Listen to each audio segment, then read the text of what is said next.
மீண்டும் இயேசு, நீங்கள் உள்ளம் கலங்க வேண்டாம், கடவுளிடம் நம்பிக்கை கொள்ளுங்கள், என்னிடமும் நம்பிக்கை கொள்ளுங்கள். என் தந்தை வாழும் இடத்தில் உறைவிடங்கள் பல உள்ளன.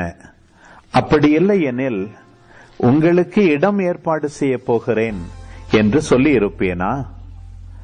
நான் போய் உங்களுக்கு இடம் ஏற்பாடு செய்த பின் திரும்பி வந்து உங்களை என்னிடம் அழைத்துக் கொள்வேன்.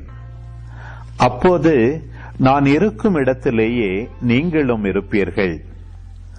நான் போகும் இடத்திற்கு வழி உங்களுக்கு தெரியும் என்றார்.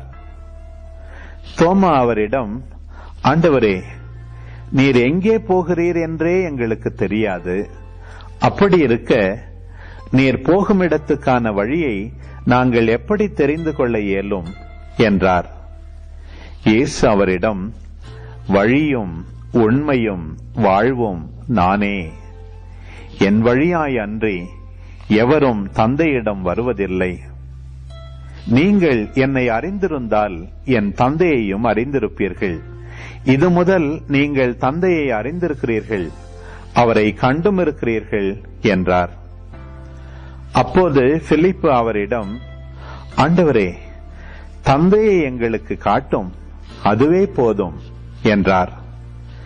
இயேசு அவரிடம் கூறியது, பிலிப்பே, இவ்வளவு காலம் நான் உங்களோடு இருந்தும் நீ என்னை அறிந்து கொள்ளவில்லையா?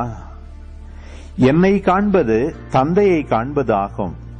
அப்படி இருக்க தந்தையை எங்களுக்கு காட்டும் என்று நீ எப்படி கேட்கலாம்? நான் தந்தையினுள்ளும் தந்தை என்னுள்ளும் இருப்பதை நீ நம்புவதில்லையா? நான் உங்களுக்கு கூறியவற்றை நானாக கூறவில்லை. என்னுள் இருந்து கொண்டு செயலாற்றுபவர் தந்தையே. நான் செய்யும் செயல்களை என்னிடம் நம்பிக்கை கொள்பவரும் செய்வார். ஏன், அவற்றை விட பெரியவற்றையும் செய்வார். ஏனெனில் நான் தந்தையிடம் போகிறேன் என உறுதியாக உங்களுக்கு சொல்கிறேன்.